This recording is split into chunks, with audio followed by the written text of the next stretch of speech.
E aí, pessoal? Tudo bem com vocês? Há algumas semanas eu trouxe aqui pro canal um episódio contando a história do Grande Prêmio da Alemanha de 1986, onde o Nelson Piquet deu um show na pista e um nó na própria equipe para buscar uma bela vitória no circuito de Hockenheim e entrar de vez na briga pelo título mundial da temporada de 1986. Mas no ano seguinte, em 1987, o Piquet voltaria a dar um show novamente no Grande Prêmio da Alemanha. E é a história dessa prova que nós vamos trazer no episódio de hoje.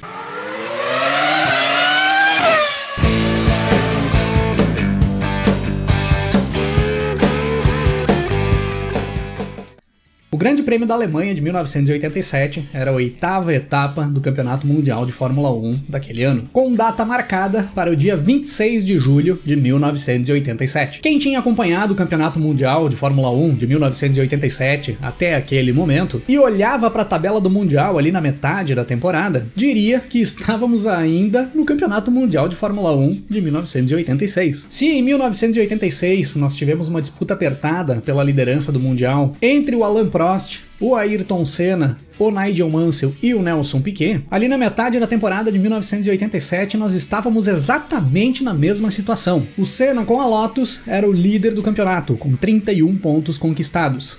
Mansell e Piquet com a Williams estavam empatados na segunda posição, com um ponto a menos do que o Senna, 30 pontos cada um. E o Prost, com a McLaren, era o quarto colocado com 26 pontos. Do Senna, que era o líder, pro Prost, que era o quarto colocado, eram apenas 5 pontos de diferença. O primeiro treino classificatório para o Grande Prêmio da Alemanha de 87, aquele treino que era realizado ainda na sexta-feira, foi o treino decisivo para confirmar as posições no grid de largada do domingo, pois no sábado acabou chovendo bastante em Hockenheim e os pilotos apenas foram para a pista para fazer acerto nos carros. Não tinha como melhorar os tempos que eles tinham feito na sexta-feira. Nesse treino da sexta-feira, Nigel Mansell foi o mais rápido e acabou ficando com a pole position do domingo. Ao lado do Mansell, na primeira fila, ficou o Ayrton Senna com a Lotus. Na segunda fila, nós tínhamos o Alain Prost e o Nelson Piquet, os 4 rivais na briga pela liderança do Mundial, largando exatamente nas 4 primeiras posições. O Senna, que já tinha conquistado 2 vitórias na primeira metade do campeonato e liderava o Mundial ali naquele momento, tinha conseguido fazer um bom treino classificatório, mas ele sabia que para a corrida as coisas seriam bem mais complicadas. O carro da Lotus não estava bom para condições de corrida, não conseguiu um bom desempenho no warm-up no domingo pela manhã, tentou até utilizar o carro reserva no warm-up para ver se conseguia tirar algo mais do que o carro titular, não mudou nada, ele acabou decidindo alinhar com o carro titular mesmo. Então para o Senna não tinha muita estratégia de corrida, restava se manter na pista, tentar terminar a prova dentro da zona de pontuação. Quanto mais para cima na classificação chegasse e mais pontos conseguisse somar, melhor. O Piquet, na primeira metade da temporada de 1987, vinha conseguindo uma regularidade muito boa. Tinha conseguido buscar 5 segundos lugares nas 7 primeiras corridas, sendo que ele não tinha disputado o Grande Prêmio de San Marino, por causa do grave acidente que o Piquet sofreu nos treinos em Imola. Em todas as corridas que ele disputou, ele chegou em segundo, exceto no Grande Prêmio da Bélgica, onde ele tinha um único abandono até aquele momento na temporada. Um abandono por um problema no turbo do carro da Williams. Só que, apesar dessa regularidade do Piquet nessa primeira metade da temporada e da boa posição no campeonato até aquele momento, o Piquet ainda não tinha conseguido conquistar uma vitória, enquanto seu companheiro de equipe, o inglês Nigel Mansell, já tinha vencido 3 provas. O Senna já tinha vencido 2 e o Prost também tinha vencido 2. Dos 4 postulantes ao título mundial, o Piquet era o único que não tinha vencido ainda. Então, o Piquet sabia que uma vitória no Grande Prêmio da Alemanha era de extrema importância para as pretensões dele na segunda metade da temporada, de ali em diante. E ele sabia muito bem que Hockenheim era o palco ideal para chegar nessa primeira vitória de 1987. E é dessa forma que nós temos a largada para as 44 voltas do Grande Prêmio da Alemanha de 1987. O Senna larga muito bem e pula para a primeira posição ainda antes da primeira curva. O Mansell não traciona bem na arrancada e acaba ficando para trás. Cai para terceiro, o Mansell perde a posição também para o Prost. Mas já na sequência da primeira volta, o Mansell recupera essa posição do Prost. Ele passa o francês e pula para a segunda posição. O Piquet ia acompanhando todo esse bolo ali da frente, mas à distância.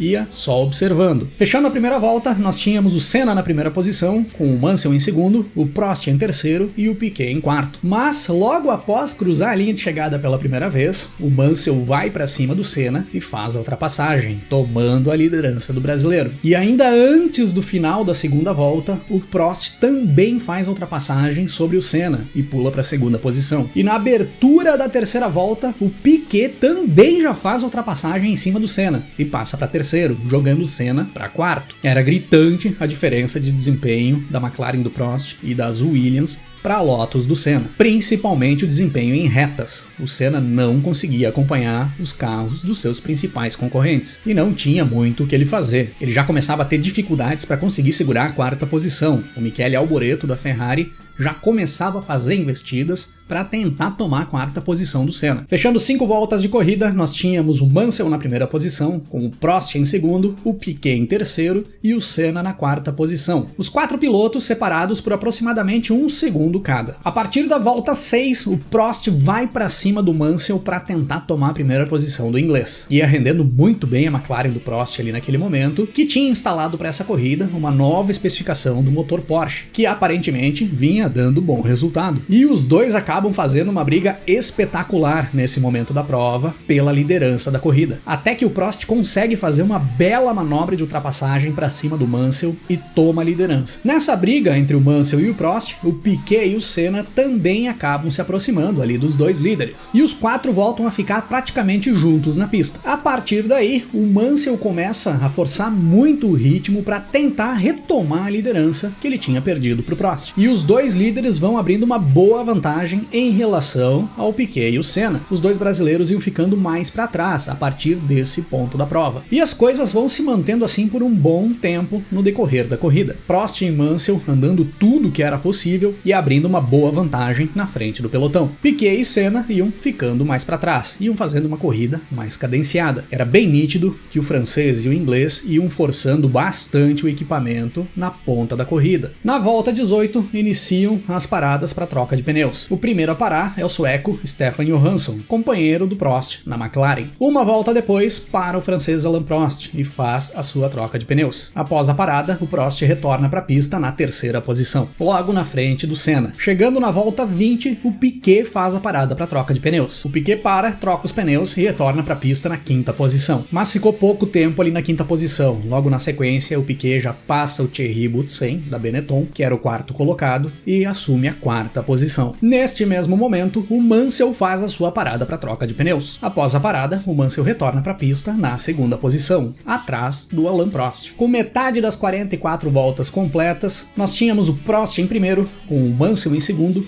o Senna em terceiro e o Piquet na quarta posição, sendo que dos 4 primeiros colocados, apenas o Senna ainda não tinha feito a parada para troca de pneus. Ele ainda precisaria fazer uma parada. Era impossível levar o carro até o final da prova em Hockenheim sem fazer troca de pneus. Na volta 23, o Senna finalmente para e faz a sua troca de pneus, retornando para a pista na quarta posição. Após todos fazerem as suas paradas, seguia exatamente o mesmo esquema. Prost e Mansell voando na ponta da corrida, com o Piquet mais de 15 segundos atrás dos dois e o Senna bem para trás do Piquet, já ficando bem distante de uma briga pela vitória. Passando da volta 25, o Senna tem que fazer uma segunda parada nos boxes, dessa vez para retirar a sujeira que estava entupindo a entrada de ar do radiador. Estava superaquecendo o motor da Lotus e ele teve que parar para resolver esse problema. Acabou retornando para a pista na quinta posição. Nesse mesmo momento em que o Senna faz uma segunda parada, o inglês Nigel Mansell abandona o Grande Prêmio da Alemanha de 87. O motor da Williams não aguentou o forte ritmo que o inglês ia impondo para tentar buscar a liderança da corrida. Era fim de prova para o inglês, com pouco mais da metade da corrida disputada. Logo em seguida, o Senna precisa fazer uma terceira parada nos boxes, agora para trocar a asa dianteira da Lotus. E a partir daí, começou a fumar o motor do carro. Começou a falhar muito e soltar bastante bastante fumaça. Tava realmente complicada a vida do Senna nesse grande prêmio da Alemanha. A partir do abandono do Nigel Mansell, nós tínhamos o Prost na primeira posição, e o Prost ia se encaminhando para sua 28ª vitória, o que o tornaria o maior vencedor da história da Fórmula 1, o recordista de vitórias, pois ele passaria as 27 vitórias do escocês Jack Stewart, que era o recordista junto com o Prost até então. O Piquet era o segundo colocado, com quase 40 segundos de desvantagem para o Prost. O Stefan Johansson, companheiro do Prost, era o terceiro colocado, e o Senna era o quarto, já uma volta atrás do líder. O Thierry Boutsen, que também estava ali naquele bolo da frente, abandonou a prova exatamente no momento em que o Senna tinha parado nos boxes para fazer a troca da asa dianteira. Já estava fora da corrida o Boutsen. Faltando 15 voltas para terminar, apenas 10 carros ainda estavam na pista. Dos 26 carros que tinham largado, 16 já tinham abandonado. E o Piquet começava a tirar um pouco por volta aquela grande diferença que o Prost tinha para ele. Faltando 7 voltas para terminar,